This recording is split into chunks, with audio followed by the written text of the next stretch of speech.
Welcome to the Hari-katha Podcast. I'm Bhakti Lalita, and today we are blessed with the association of Sudarshan Prabhu, my dear God brother and friend for so many years.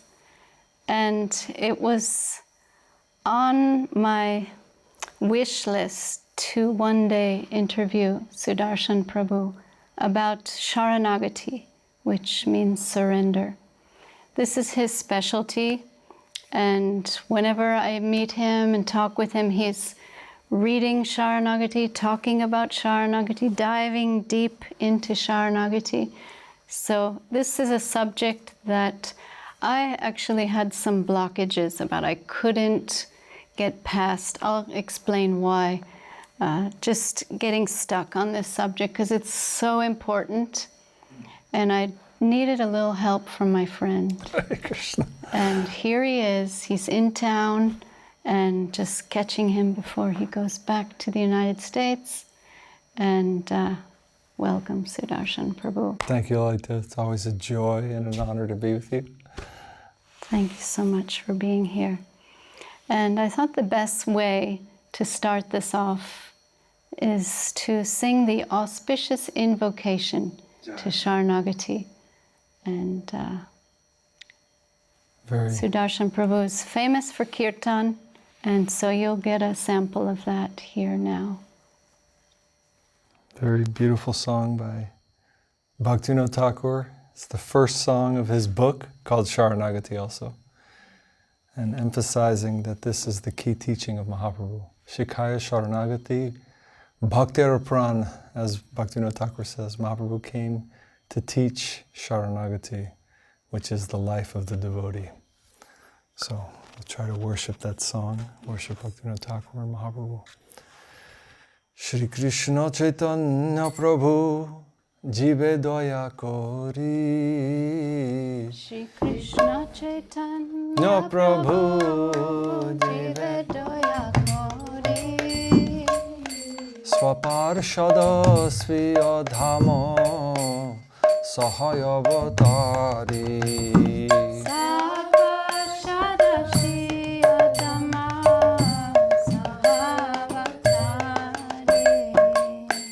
Atyanta durlabha prema koribare dana.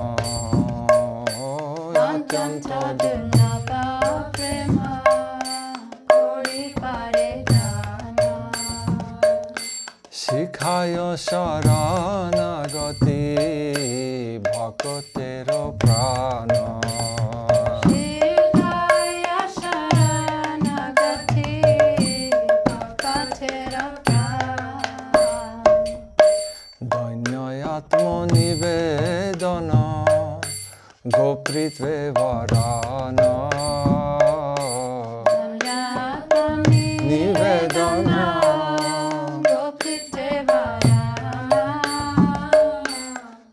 Avasya rakhive Krishna Vishwasa palana. Avasya rakhive Krishna Vishwasa palana. Bhakti anukula matra karjera svikara. Bhakti anukula matra karjera svikara. Bhakti pratikula bhav varjanangikara. Bhakti pratikula bhav varjanangikara. Śaraṇga Śaraṇāgati hoive jara. Śaraṇga Śaraṇāgati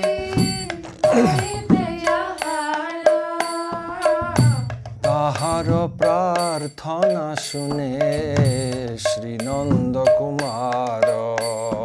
Tahara prarthana shune Nanda Kumara.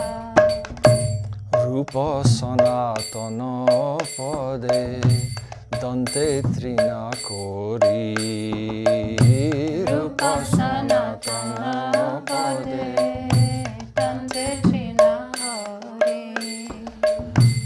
ভকতি বিনোদ পরে দুই পদ ধরি ভকতি বিনোদ পরে দুই পদ ধরি কাঁদিয়া কাঁদিয়া বলে আমি তয়া ধম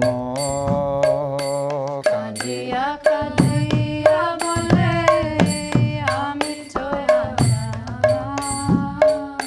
শিখায় শরণাগতি কর হে উত্তম শিখায় শরণাগতি কর হে উত্তম Gour Hari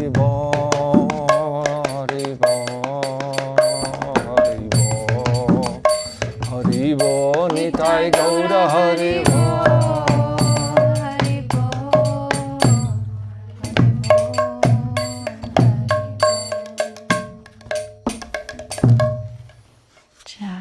Jai Srila Bhaktivinoda Thakur ki jai. Dhanya Atma Nivedan Goptitve Varan Avasyara Kibe Krishna Vishvasha Palan Bhakti Anukula Matra Karjera Shikar Bhakti Prati Kula Bhava Brajanangikar Saranga Śaraṇāgati Hoibe Yahar Tahara Pratane Sune Śrīnanda Kumar. So the whole 6 limbs, 6-fold way to achieve Śaraṇāgati is in that verse. Yes. And you can tell us what that is. Yes. So the first is donya, which means humility. Then Atmani Vedana, which means to give your full self, every phase of yourself that you can conceive. And the third in that song is Goptritve Varana, which means embracing his guardianship. And then Abhashara Kive Krishna Vishasha Palana.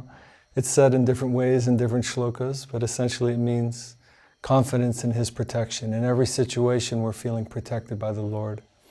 And then Bhakti Anukula Matra Karjera Swikar Bhakti Pratikula Bhav Varjanangikar means to embrace what is favorable to Śaraṇāgati. Kind of a mysterious instruction, and to reject what is unfavorable. And those tend to become very specific in our life. And then Bhaktivinoda Thakur says, who can actually live like this? Who can live these 6 paths, these 6 ways of surrender? Their prayer is heard by Sri Krishna, by the son of Nanda. So a very profound thing, and it really is talking about a reorientation of life from our animalistic consciousness. Our animalistic consciousness means we're fearful and we're suspicious toward the waves of experience that are flowing toward us, right? We essentially have a conscious field and experiences are passing over that field. That's our soul. And we're very fearful of what might come that we don't want. We're also demanding that what we do want does come. And that puts us in a state of anxiety and of conflict with our environment. So Śaraṇāgati is about taking a different posture toward reality. That is understanding that the Lord is actually behind all causes. He is the cause of all causes. That His will is the fundamental force of reality. And that our suspicious and demanding nature is no longer needed. That actually something sweet is coming, that I can be humble toward, that I can give myself to, that I can be confident of His guardianship within and His protection.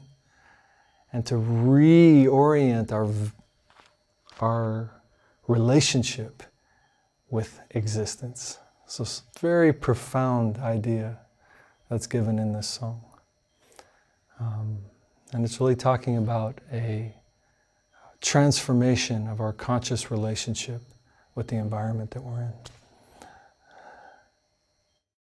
One of the reasons I get stuck on this subject is that I wanted to start with this subject because it's at the foundation of our existence. It's the sole means to achieve perfection in spiritual life. Yes.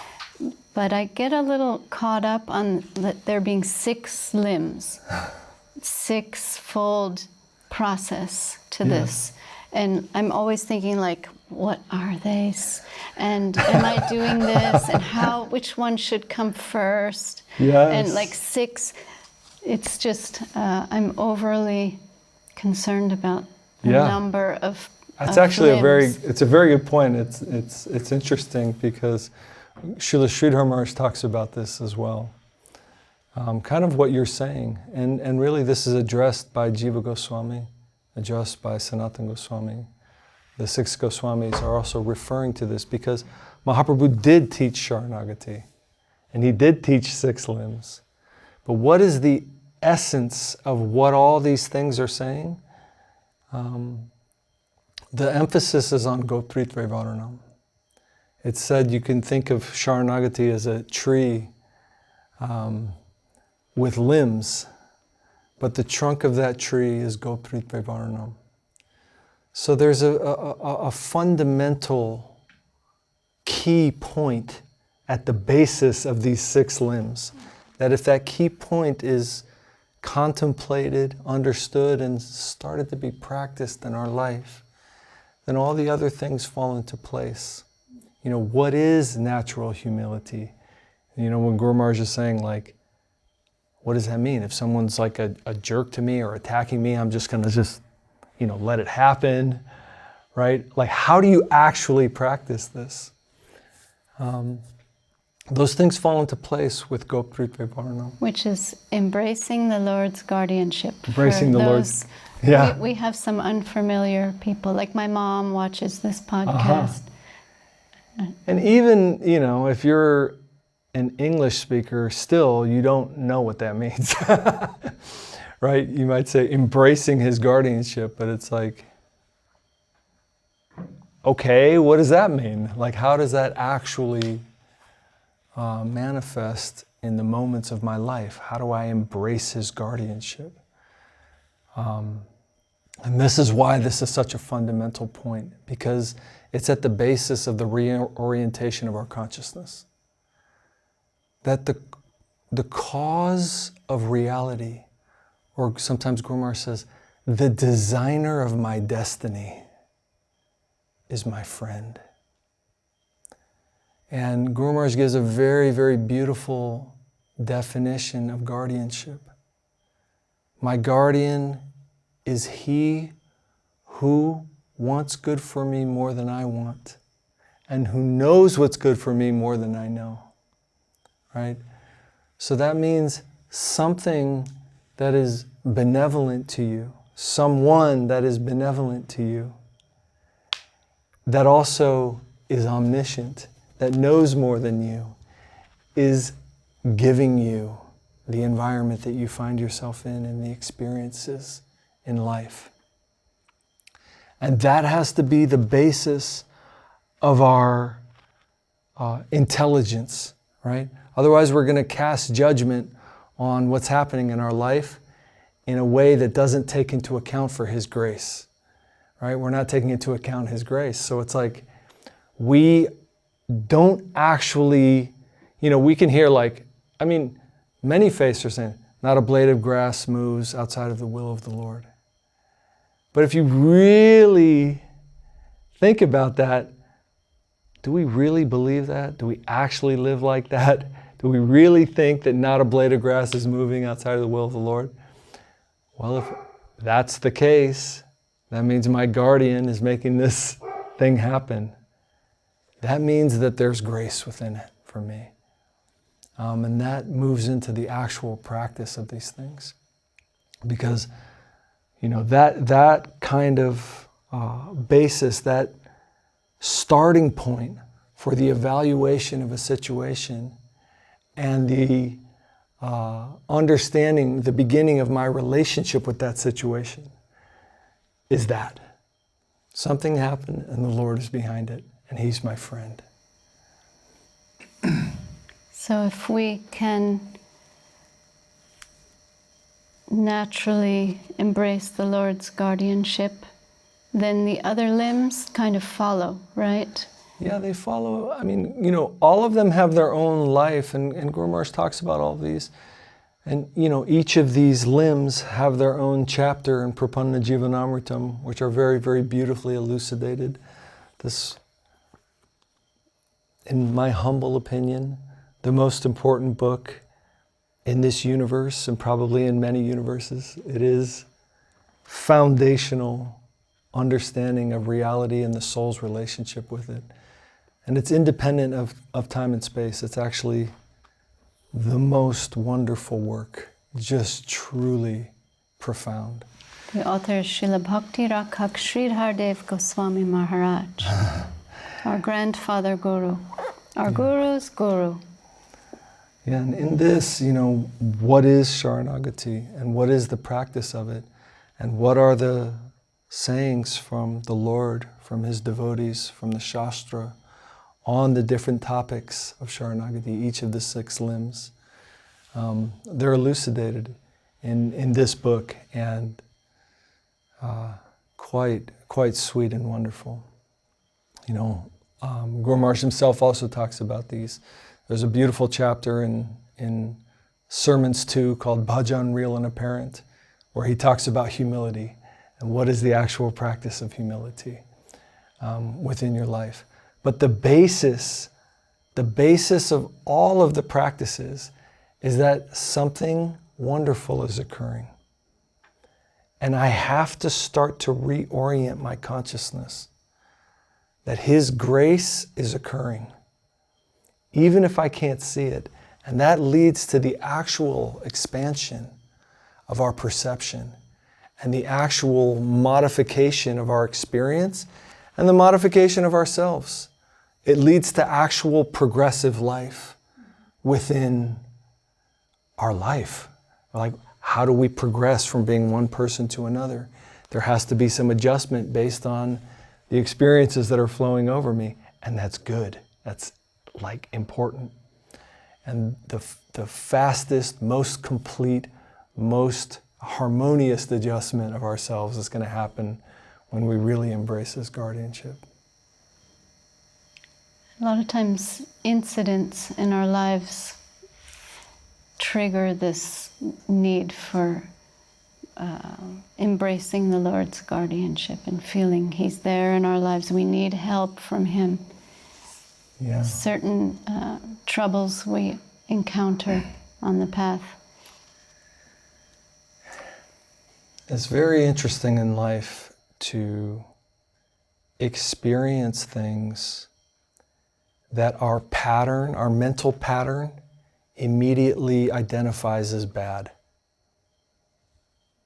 And, Guru Maharaj says, be very careful of your accumulated prejudice or acquired prejudice. We have a small set of experiences, and based on those experiences, when something comes in front of us, we're going to just judge it according to those other experiences, right? But we have a very hard time understanding that there's something much bigger than ourselves that's happening.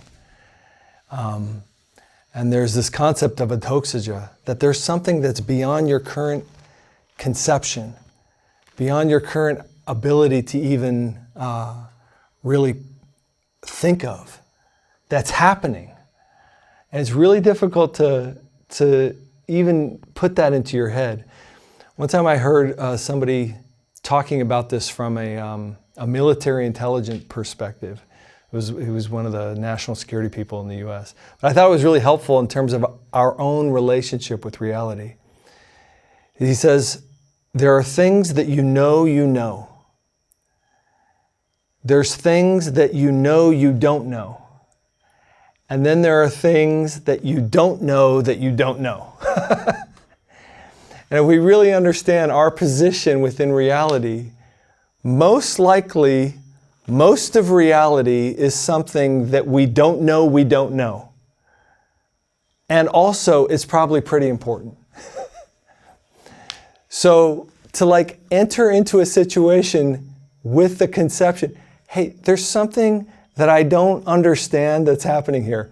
There's some cause and also some sweetness in here that I don't know, like there's something unknown to me that's happening.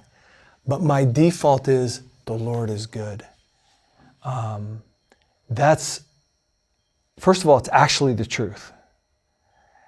And then secondly, it allows us to actually receive that. Because otherwise we're just in a complete state of denial and resistance. And, we're kind of talking about this philosophically, but ultimately it's very, very practical. Because what's going to happen in life is you're going to be faced with a situation that your whole egotistic structure doesn't like, right? You're just immediately going to cast judgment on this and say, I don't like this, this is bad, right? And if you don't have any spiritual conception, that's just it. You're just going to live in that prison where you are stuck in a situation that you have called bad. And there's no movement, there's no motion, there's no anything. You're just stuck in a bad situation, right? And then your mind is going to start making justifications, and it's going to start blaming other people, and it's going to start, defining this reason and that reason and all this thing, why these things that I don't want are happening. And then you're going to just entrench yourself in your current state of ego and defend it with all these like narratives or whatever it might be. But if you think, oh, something good is happening to me, and I know I have some fault in myself that maybe I don't even know about, and some mercy is coming to me and I accept it. Now you're in a position of, what does it say? Positive and progressive immortality. Now you're in a position where you can be progressive, where you have some motion, where something can be embraced and catalyzed within you by this circumstance that your initial mental reaction to is, this is bad, right? Especially if we're being attacked. If we're being attacked, right? Mm-hmm. What is the instant? Everybody in the world is a ninja at this. We get attacked and we instantly just come up with like this self-defense. Right? It's like, I am the heroic victim and this thing that's happening to me is so unfair. Right? We're just instantly like, and we got a narrative, we're going to tell everybody else what happened. And when we tell the story, I'm the heroic victim, and this whole thing was super unfair, and that other person was really bad, or whatever it is, right? We just instantly do it. And we're so good at it. It's like instantaneous. And we might leave out a couple things where we did something wrong, but that's okay, because this was still super, super unfair, right? And that's like a recipe for hell. That's like a recipe for hell. You're just going to continue to defend this thing that you are, that you know is imperfect, right? And you're not going to move forward, and you're not going to see the grace of the Lord. But there's another way to move. I can give maybe what to other people can seem like a very mundane example in my life, but for me it was a really, really, really big deal. Like growing up, I was almost like catastrophically uncomfortable speaking in front of people. Like really bad. Like, if I ever had to like get up in front of my class in school and like say something, I would like just freeze up. I remember one time in high school when I had to get in front of my class, there was like this thing that happened to me where I forgot to breathe, and I'm just like, had no air in my lungs, and I'm just like, it was just horrible. Everybody's laughing, and I'm just like, can't even make a sound, and it's just like a disaster, like absolute disaster. And it's not like it stopped in high school. Like it just kept going through my life, and every single time, like I would get nervous if I had to call like a store and order something. Like I just did not want to talk to people, and it was just actually really just horrible, like binding me. But what does my mind do? it's not, every time I'm in a situation where I have to do that, my mind is calling that situation bad. Like, that's a bad situation. Why is this happening to me? Like, how come I have to go through this? It's horrible.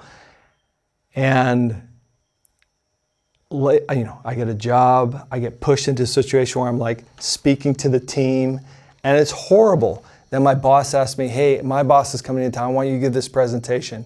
Now I have to give a presentation to somebody. I'm like up all night, stressing out, like, trying to teach myself to remember to breathe. And I'm just thinking, like, why is this happening to me? It's horrible. Like, it's horrible. Like, I want to quit my job. I want to crash my car and like not go to work, and just like, really, it's difficult. But by the grace of Guru, there's some notice that's happening, just telling you, hey, this is good. This is good. And for me, it's just like, it is not good. It is so bad. It's totally horrible. But it wasn't bad. And it was okay. And it's fine. And continually, the Lord put me in these situations where I had to get up in front of people and talk to them. Even when I would try to get out of it, even when I would try to like do all kinds of things. And the willingness, very barely, because a lot of times I just want to bail out, but the willingness to just go into the situation that Krishna defined for me changed me. And now it's like not even a big deal. I don't even think about it. But it's like, that happened completely, not just outside of what I wanted, the opposite of what I wanted is what I was placed into in my life. And that's a small situation. I mean, I'm sure if somebody hears it, I was like, oh, wow, big deal. But for me, it's like, I would much rather like jump into like a pit of snakes at some time than like, go through that. Like, it's like a really big deal to my ego. But the Lord is merciful. Like, the Lord is good. And for you to override your own conditioning, to override your own egotistic narrative, and to understand something sweet is occurring. Something within me is getting worked on, and it's good. And then to go into that, that's like that's just an orientation in life, right? Something good is occurring, and the Lord is merciful. And there's progression within that. The Anukul and Pratikul, acceptance of the favorable, rejection of the unfavorable, that seems to happen naturally. Because when we genuinely want spiritual progress and we want to surrender, we will accept what is going to be good for us and help us progress, good association, good circumstances, and we will want to reject what's holding us back. Yeah. Those two I don't feel particularly intimidated by, these two of the limbs. What do you think about that? It's interesting because, you're a very mature, spiritual person. I think there's a lot of situations in life that are unlegislated. You know what I mean? And it's not necessarily that's like, it's not necessarily so clean. Like, you might like look at a bar or something and you're like, you know what? That's not going to be good for me. I'm not going to go into that bar. And even though someone's like, hey, come on, let's go. Right? And that might be a little bit kind of more clear. But then you get into situations in life, and remember, literally every situation in life is occurring by the will of the Lord, His sweet will. And it's not so clear. Like maybe your boss is being mean to you that day, right? Or something like that. and then your boss is being mean to you the next day, and now your boss has been mean to you for like a week. And then you're thinking like, is this good for me? Is this bad for me?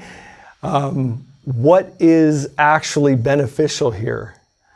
And the navigation of that situation can start to get a little like gray. You know, when you're trying to practice Śaraṇāgati.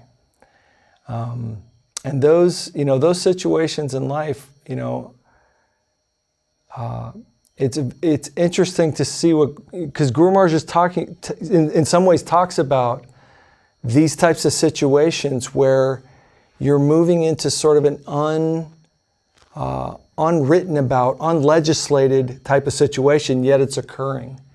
And you have to make a decision about how to interact with that situation and how to try to interact with that situation in a mood of Śaraṇāgati. And those become like a little more dynamic, right? Where you're in this, over time you try to train yourself that, I accept this, and I'm not necessarily going to react to this from an egotistic perspective. I'm going to react to this with my first thought being, what's my service? And that kind of thought is like helpful. And Guru Maharaj says, if something is occurring, you should have some hesitancy to leave it because it's occurring by Krishna's will. And we all know the famous story, right, where Gurudev received a phone call where someone was being rude, and in some ways like insulting, giving bad news, all these kinds of things. And then the phone went out in Navadvip, and then a couple minutes later the phone comes back and it's the same person, and the devotees are coming like, no, we'll take this and we'll tell this person to go away. And Gurudev said, what? Krishna wants me to hear something. Like a very amazing answer, and like the answer of a true practitioner of Śaraṇāgati, right? He's not necessarily just thinking, oh, I don't want to hear this from this person. He's thinking, Krishna wants me to hear something. Not judging that, not reacting with the ego in any way, just thinking, why my Lord wants me to hear something. And that's amazing. This sort of like navigating of very non-defined situations and navigating them in a mood of surrender, in a mood of like non-judgment, and just thinking, what is my Lord, telling me? How is this moving me? Where is this, taking me? This actual like, living relationship with the circumstance that you're in positivity, right? Because, even the most difficult circumstances, we have something to give to it. And when you start to reconceive your life, like in Gita, ultimately what Krishna is saying is, your life is for my purpose. Can we conceive of that? Can we even like hear that? You know what I mean? Sometimes it's like hard to hear that. Your life, you exist for Krishna. I exist for Krishna. We all exist only for Krishna. And everything exists for Krishna. Right? And to start to conceive of your life as a joyful, willing sacrifice, that's like it's an amazing thing. It's also a very intense thing. But when you really start to think of life as sacrifice, then the situations in life that come up are not really about, ooh, I don't like this, how do I get out of this? It's much more about, what's wanted from me? Right? And now you have a very, very different, smiling, dancing relationship with existence than this like fearful, imprisoned person that's just like, these are the things I like, and these are the things I don't like, and I want only the things I like, and I don't want the things I don't like, and if anything happens outside of that, like I'm going to freak out. You know? It's much more expansive, where the whole spectrum of possibility is flowing toward you, and there's no demand on any of it, and no fear of any of it. That's a broad, free way of living. And that's the way of Śaraṇāgati. Because Guru Maharaj is saying, you cannot participate in the play of the Lord, or the way he says it here in Prapanna Jivanamritam, vilas, which means the pastimes of the Lord, is exclusively reserved for the Śaraṇāgatas. Why? Who can look at the spectrum of possibility and say, whatever you wish, my Lord, I'm ready, right? When you think about the play of Krishna in Vrindavan, in one viewpoint, you might look at it and go, oh, wow, Krishna's playing with the cows. That's so nice. It's like a great forest with fruits or whatever. But from another perspective, you can say, whoa, this is intense, right? And sort of the willingness to be a part of that, to flow with that, to not resist that, to sacrifice in the midst of that, that's alive. And we have to, in our small way, in our small life, actually sacrifice for the Lord. That means to pass through a circumstance that, may be difficult for our current self, let it do its work, make a joyous sacrifice, become expanded, and be a different person, right? Like the person that goes into the storm is a different person than that comes out of the storm. And that person that comes out of the storm is a person that's glad they went through the storm. That idea has to be there in life.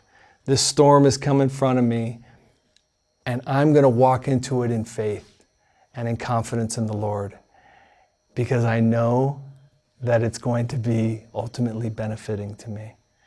And that's the basis of Śaraṇāgati, that the designer of my destiny is my friend, that my full prospect is contained in his will. So anukul and pratikul, unfavorable and favorable, may not be so straightforward. We may not know straight away that this thing that's coming to me is actually favorable, and I should embrace it and accept it as favorable for my practicing life. And there's a section in sermons where Guru Maharaj talks about this shloka from Srimad Bhagavatam, Bhagavad Bhavamatmana. And he's talking about how to interact with a circumstance in Krishna consciousness. And if I can sort of describe it visually, he's basically saying you build this sort of layer of Krishna consciousness around yourself. And anything that comes to you, you should perceive, oh, Krishna wants me to experience this. If I hear something, you should immediately think, Krishna wants me to hear this. If I see something, oh, Krishna wants me to see this. If I meet someone, to think, oh, Krishna wants me to meet this person, right? And then when you evaluate that thing that's coming toward you, then there's some evaluation of what is that thing's position in relation to the Lord, in relation to Gurudev? What is my position in relation to the Lord, in relation to the Gurudev, in relation to their will? And then make a decision on how you interact with that based on those things. So there's this very careful adjustment that, this circumstance has come to me, and this is grace, and how am I going to interact with this? Is this person a devotee? Are they pressing on me to do something? What is my actual seva? I think I'm going to tell this person no, because my seva is actually like this. And then if you tell that person no, that's also an offering. It's not necessarily like a no. It's like, my Lord, my Gurudev, I think, because that same layer of Krishna consciousness that where everything's coming in from, oh, Krishna wants me to experience this, is also going out. You're not interacting just directly with that. You're always interacting. Oh, Krishna, I'm going to say this to this person. Oh, Gurudev, I'm going to say this to this person. And that's like an offering. And then it goes out to that person, right? So there's sort of like dynamic life where these experiences are coming to you, and then your interaction with those are also offerings, right? But you're still needing to evaluate in these different moments of our life what it is that you do, and then make that action as an offering, in without attachment. Just, okay, like, I think I should do this, right? And to, be in this sort of dynamic mode of existence, ready for the next input back. If that makes any sense. Yes. It's a very, very kind of dancing way of living that Guru Maharaj is just describing in terms of how to interact in these unlegislated situations. Here, pratikul is described that referring to anything that is an obstacle to attaining Krishna, and has been defined resolute conviction to abandon everything that is opposed to the service of the Lord, to the service of his devotees, and to surrender is called pratikulya varjanam, rejection of the unfavorable. So a resolute conviction to abandon everything that's opposed to the service of the Lord. That takes some adhikar, doesn't it? To see the circumstances coming to us. Yeah. And if we are able to assess our environment and understand, like, this is coming by the will of the Lord, but is it actually favorable for my surrender? Yes. Yeah, it really does. And there's obviously great hints that are given to us. We have these regulative principles, etc., that we're meant to follow. But then it's sort of this, there's sort of a living thing. And a decision ultimately needs to be made by us as an offering. And Guru Maharaj also talks about the process of making a decision. If you're struggling with a decision, what is my relationship with this? Should I abandon it? Should I not abandon it? Many times situations in life come up where it's like, should I leave this job? Should I leave this person? Should I do, et cetera, et cetera.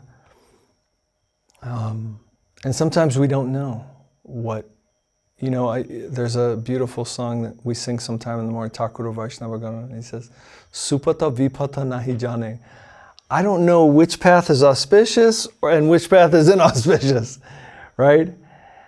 And, in those moments, the glory of the association of the devotees comes. Because sometimes, even if we're really trying to practice Śaraṇāgati, we find ourselves in a situation of our own karma that we're telling ourselves, okay, this is good, but still I don't know how to navigate it. And to take guidance from our friends and from the higher devotees. Guru Maharaj is saying, ultimately, you're steering the ship, right? But to take that guidance, like Krishna always says to Arjuna in the Gita, Arjuna's like, I don't want to fight. I do not want to do this. And he has a list of really good moral reasons, societal reasons, all these excellent reasons. And Krishna, over the course of 18 chapters, reorients him. But even the whole time Krishna's talking, he's saying, this is my advice, do what you wish, right? This is my opinion. He's not in this mode of like, you have to do this. There's some free will that's there. So in the same way, we might have to seek our guidance, But in the end, Guru Maharaj says, you have your hand on the wheel of your ship, on the rudder of your ship. And, you know, so at some point, we feel like, I can't steer this. And we have to seek, you know, that guidance of the devotees and the guidance of Guru. But in the end, you got to navigate. You know, you have to... we have our free will to reckon with. To reckon with, a very dangerous weapon. Mm-hmm. And dhanya, humility, it's described in one part of Prabhupada Jivanamritam, being aware of one's lamentable condition as a fallen soul, as an egocentric exploiter, being acutely aware of that and coming into proximity of greatness, we feel that sentiment that I'm so lowly, so fallen. But that is completely different from like low self-esteem, not to be mistaken with like some kind of depression, or self-destructive attitude. Yeah, it's a very interesting topic because, you know, a lot of great people have identified that quality of humility as critical to spiritual life. But it's not something that is artificially imposed on yourself, that you like sort of act humble. I think a good example that's maybe just accessible for people is Isaac Newton. And this is not the high humility of a Vaishnava, but it's an example of natural humility. That, you know, he was actually in his youth like an extremely arrogant person. He knew how smart he was, and he let everybody know how smart he was. And he was also very, very, you can say, demeaning to anyone that he didn't consider to be smart. Like a real just difficult person to be around. And, you know, he pondered reality and he came up with these, you know, laws of thermodynamics, et cetera, right? All these different kind of basics of how the world operates. To every action is an equal. Equal and opposite, right? Like really just concepts that everybody has now. But at the time that he was coming up with them, nobody had. So then, I mean, you got this arrogant person who's like kind of diving into reality in a small extent, like not even really into the deeper spiritual truths, but actually understanding that there is a huge system that he is finding himself within.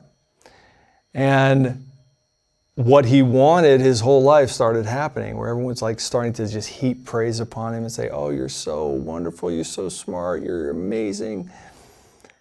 And what actually happened to him was he realized, oh, I am nothing in relation to what I find myself starting to ponder. And he responded with, I've discovered a grain of sand on the shore of an infinite ocean, right? And now that's a humble statement, but it's not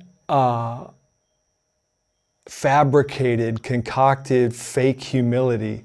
It's an actual expression of what he's feeling when he has some conception of the infinite. So the humility that the devotees have is like, it's not actually, it's not put on. It's actually an indication that you actually might have some touch of reality, of the infinite, of the sweetness of the Lord, of His inconceivable mercy, and have some real natural feeling of, I don't deserve this. I have no, you're recognizing your own sort of lowliness, the destructive nature of your own patterns, and really your own helplessness in relativity of this infinite goal.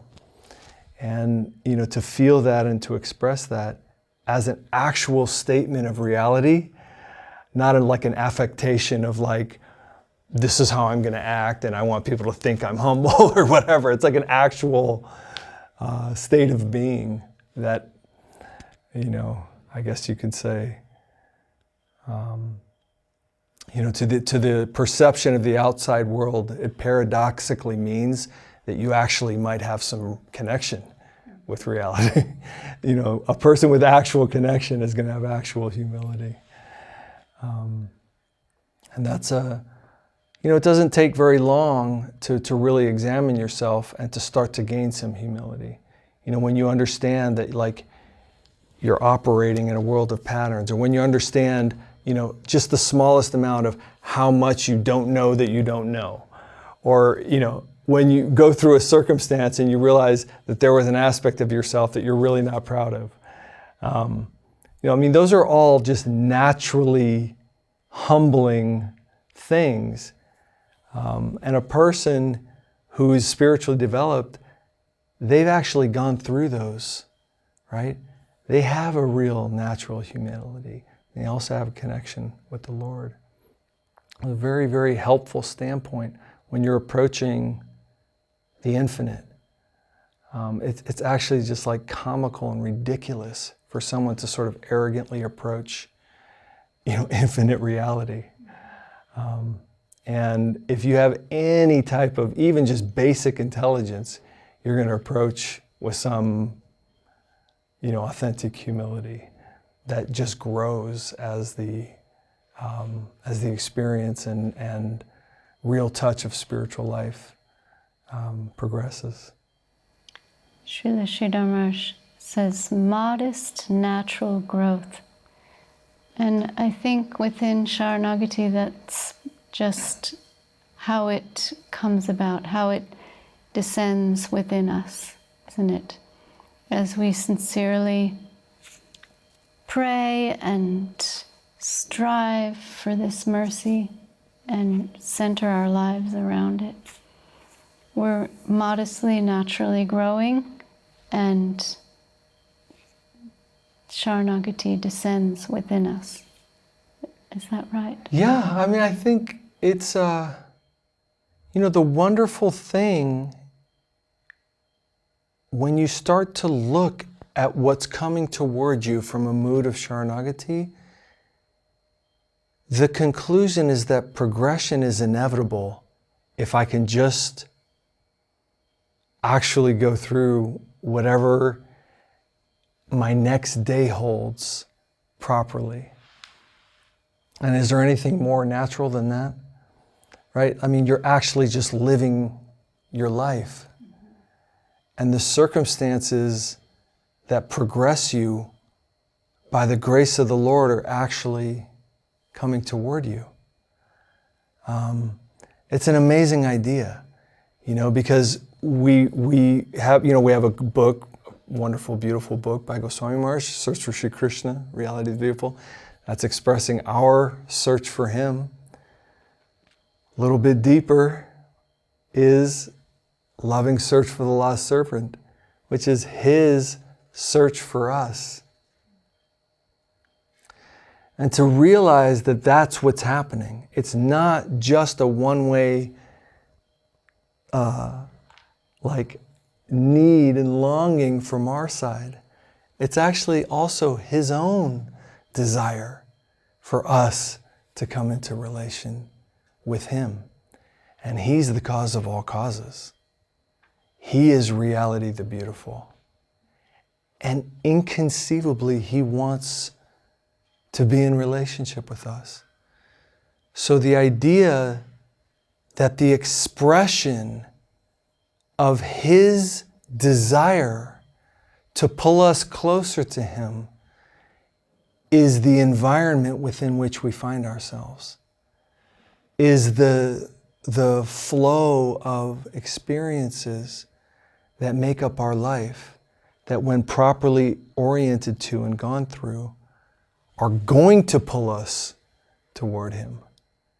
That's actually very natural. You don't have to concoct anything the things that you need to move you forward are coming toward you. You know, this sort of confidence in His sweetness, you know, in this greater idea of Guru, that what is coming in the form of the environment is actually coming to move us forward.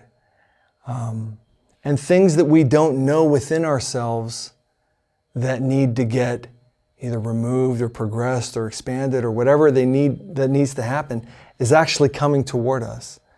It's like a very, very beautiful idea of life. And it's actually, like literally actually the truth.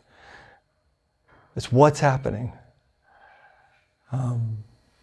Naturally, we become confident that also. Yes. Avasyara kibe Krishna. Krishna will certainly protect me. That faith also can descend within us. There's an interesting part in Sri Guru and His Grace where Guru Maharaj talks about the difficulty of the circumstance of the Guru's departure. But what he's saying could really extend to any difficult circumstance that we all have to go through. And Guru Maharaj says you have to go through this properly. Properly means two things. His grace is occurring and I am at fault. God has no error. There is no error in what I have to go through. And He's my friend. He knows what's good for me. That's difficult. But Guru Maharaj says, you must go through that circumstance, otherwise you will not know what progress is, and you will give an adulterated thing to others. But the flip side of that is, if you do go through that properly, and you realize this most fearsome thing that I had to experience, I've gone through it in faith in His grace, in trying to find my own fault, and coming out of it feeling some motion inside myself. The other thing that you feel is fear subsiding a little bit. That this thing that I was very fearful of actually is good. To actually know that once in your life, to know that my mind was wrong, to know that I misread the circumstance, that actually this was the grace of my guardian, that His protection is there in that circumstance, and that I cannot be harmed. That whatever is coming to me, I cannot be harmed in His grace. Like that really does lead to confidence and some type of subsiding of fear in your life. As you realize, like, it's really the case. There's nothing that can occur to you that is not progressive, that's not good, that's not something that's ultimately going to grow you, and that is not the expression of His divine love. It's really true. So that confidence of moving forward in life, in His protection, there is a growth in that. And that is a component of Śaraṇāgati. Again, Guru Maharaj is saying, this is the quality that's necessary to participate in His pastimes. What's the classic examples, right? Oh, Krishna will protect us. Cowherd boys walking into the mouth of Aghasura. Cowherd boys turning to Krishna when the forest fire is coming and He's, speaking to them through His eyes. These types of turning toward the Lord in confidence in His protection, that's like a necessity in the life of the devotee. And that His protection, however it's manifested, is absolute good. So we get a little taste of that, and that will increase our faith and our confidence. Yeah, I mean, our faith can be very brittle and very weak. And we can say these kinds of things, oh, God is good. And you think, well, if He's God, is there anything happening outside of His attentive will? And you kind of look at the world and you're like, this is a lot of bad stuff, you know? Like, when you have a weaker kind of faith, you know, those types of viewpoints are like, how do I harmonize that, right?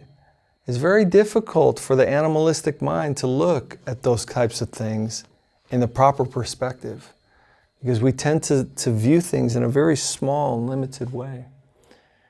But it's very important for each of us to actually deal with the small challenges that we're experiencing in our own life in that type of faithful way, and to actually build up an experience of what is being talked about. This thing that I thought was bad was good, and my Lord is graceful. Like, you have to know that. Otherwise, the whole thing is a sham, Guru Maharaj. I mean, it's a very heavy thing to say, but the whole thing is a sham. It's bogus. You don't actually believe that the Lord is good. You don't actually believe that something beyond the calculation of my mind is occurring here. You're just bogus. It's a joke. It's hypocritical. Like, why are you doing this with your life? Right? Like, there has to be an actual experience of these things. There has to be some understanding. Some fault is within me that I can't see. Your grace is occurring and I have a problem with it. That's what's pointing out my fault. Like, this actually has to be experienced by like everybody who's serious about having a spiritual life. As Guru Maharaj says, I mean, like super heavy things. Without Śaraṇāgati, the 9 processes of devotion are bogus. He says that. I mean, it's like, how do you accommodate that? But it's said, and it has to be pondered and figured out. What is the expression of that? What is that meaning in our life, right? These things have value when they're habits of offering yourself to Krishna, that really realizing I'm for Him, really realizing everything for Him, and really realizing He's absolute good. You know, at some point in one of our lifetimes, it has to move out of some like blah, blah, blah theory into like an actual sacrifice into a component that we think is us, that's actually just needs to get burned out. And I'm willing to go through this thing that's going to burn it out. Right? Like all of this ultimately has to get walked. We will be tested, and we are not afraid of being tested. Yes. And ultimately, you know, you can see in the higher devotees, they want that. Not only are they not afraid of that, but they're seeking that. Like Gurudev would say, like, when you become good at a sport, or like, let's just say like you're a weightlifter, like when you start lifting weights, it's like, it's horrible. You know, every time you feel that burn in your body or whatever, it's like, it's burning. But when you become like an experienced athlete, if you don't get a burn, then it's like a bad day. It's like a bad workout. You know what I mean? So it's like that kind of thing where it's like, that progression, that opportunity for sacrifice is so tasteful for a devotee. Where in the beginning, we who are like trying to tune ourselves as sacrificing units, it's just like the sacrifice of 1 hour is like, I can barely like handle it, you know what I mean? It's the sacrifice of the tiniest thing. Even the sacrifice of a component of our ego that's actually harming us, we're like barely willing to give that. You know what I mean? Like, it's hard in the beginning, but you have to do it to know what it is. Guru Maharaj says, sacrifice is the juice, save is the juice. It has to be. You have to feel it. It has to move out of like this world of words and like cultural expressions into an actual giving of yourself. It has to. Practical application. Yes. And to feel it, right? To really, Guru Maharaj says, you have to know what progress is. And progress means you went through something difficult, something was burned out of you, and it's good. Lastly, Atma-nivedan, self-submission, and fully offering oneself. To me, that seems like a natural outcome of just the surrendering process, something we don't have to make like a painstaking, intentional endeavor for. It's naturally occurring when we are serving in the association of devotees under guidance of the sadhus, of the guru, of the Vaishnavas, and all these things that we're discussing, embracing the guardianship of the Lord and rejecting of the unfavorable, accepting the unfavorable, accepting the favorable in our lives. We will naturally want to self-submit. Yeah, it's a. There's a song by Bhakti Lalita Thakur in this amazing book, Śaraṇāgati, which is actually, the first line is Atma-nivedana tu apadikore, hainu paramasuki. Very beautiful song. Some very beautiful expressions in that song as well. To give your whole self requires, sometimes we don't even know what that means. We don't know who we are. And we're in this sort of progressive motion of understanding who we are to even be able to give who we are.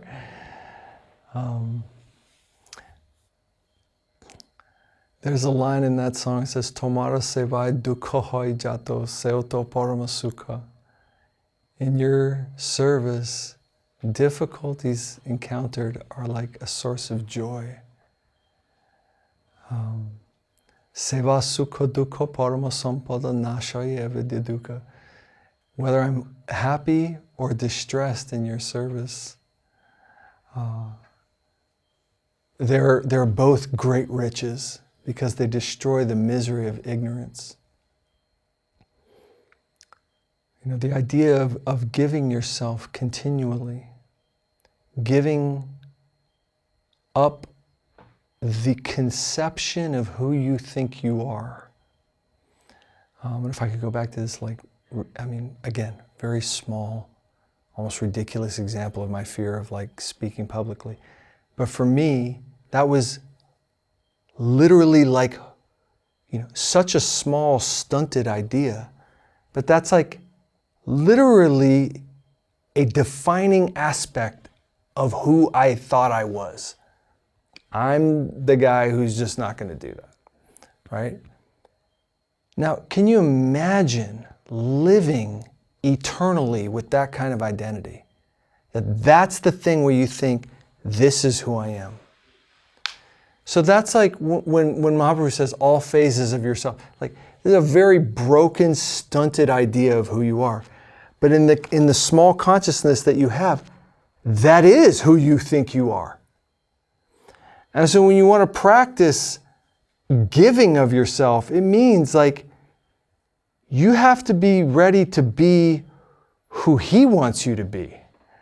Not some little stunted idea of who you think you are. And to burn the idea of who you think you are in a fire of sacrifice to become what you need to be. That's maybe an expression of Atma-nivedana. Whatever sort of definition of our identity that we have and the components of it, if we really examine them, they're not very deep and they're not necessarily who we really are. And generally what's going to come along in life is something's going to come along and say, hey, that guy, that guy's dead now. Now, usually that guy's going to die by going through some kind of fire, right? You have to go through some type of difficulty, and in that, what we call a difficulty, eventually, these things, for great devotees become tasteful. But like, you have to go through something and become another person. It's an evolutionary process. And the willingness to burn that self-identity in a fire of sacrifice to become whoever else is needed for the service, that's an idea of Atmanivedana. It's like continually being ready to offer who you are in this motion of whatever is needed in the service. Golden selves. Our golden selves ultimately can come out. But that takes this practice of, the alloyed self, to keep the example of gold, right? The alloyed self, alloys are burned out, right? There's some willing entry into the fire of sacrifice and letting that be evolved. When I think about Atmanivedana, it's like, Rai always says this statement: the graveyards are full of who I used to be, of the people I used to be. And if you stop seeing that as a fearful thing, and it actually is a totally wonderful thing, that I want to be in a forward motion. I want to be not, fearfully and egotistically holding on to this idea of who I think I am, right? And all these like superficial labels that we might put on ourselves. Guru Maharaj says that's the whole ego, is just a foreign collection box of all these labels that we have decided are ourselves, right? And to be willing to just give those up and, move forward into that golden self. That's an idea of Atmanivedana, to give yourself, and then to give yourself again, and to give yourself again. And ultimately that moves into a very high place. Anyways, that's talked about in the guardian ruled family, which Guru Maharaj talks about, Gotpriti Varnam, in Sermons 1. When it moves into a high place, of a devotee who's always going to become what is desired in the service, which Guru Maharaj calls Kamarupa. But that's a higher thing. We have to practice that in our small life right now. Something is not serving the devotional self that I want to be, and some push is coming from the environment that thing needs to get let go. And to willingly do that is like a practice of Atmanivedana. And every day is a new day to keep striving, keep focused, keep this as center focus of our practicing lives. It really is. You never know what's going to happen that day, but to smilingly meet it in faith. And really it does help so much to have some brothers and sisters to link arms with as we all go through the happy sacrifice of, kind of leaving our old selves behind and taking on this new self. Sometimes it's a little rough. Sometimes the waves are heavy. And Guru Maharaj says to have friends in the boat, that's Sankirtan. To have friends in the boat. So, definitely to rely on our devotional friends and our higher friends like yourself, and help pull us in that direction that we want to go in, but at the same time we may be feeling our own resistance too. We'll help each other. as we go along and pursue this beautiful dispensation of Śaraṇāgati. Jai. So, thank you is not sufficient. Jai So Gurudev. much appreciation and gratefulness to have you with us here today. And I feel definitely not worthy to express these things, but at the same time, they are such beautiful teachings of our teachers. I asked you to come and speak on the subject because it is a real living thing for you, and that is the main thing and what's important. It's not lip deep, it's heart and soul deep. So, Jai, Sudarshan Prabhu ki Jai. Jai Gurudev ki Jai Jai. Om Vishnupad Srila Bhakti Sindar Govindadev Goswami Maharaj ki Jai. Jai. Om Vishnupad Srila Bhakti Rakshak Sridhar Dev Goswami Maharaj ki Jai. Jai. Bhagavan Srila Bhakti Siddhanta Saraswati Thakur Prabhupada ki Jai. Jai. Shri Rupanuga Guru Varga ki Jai. Jai.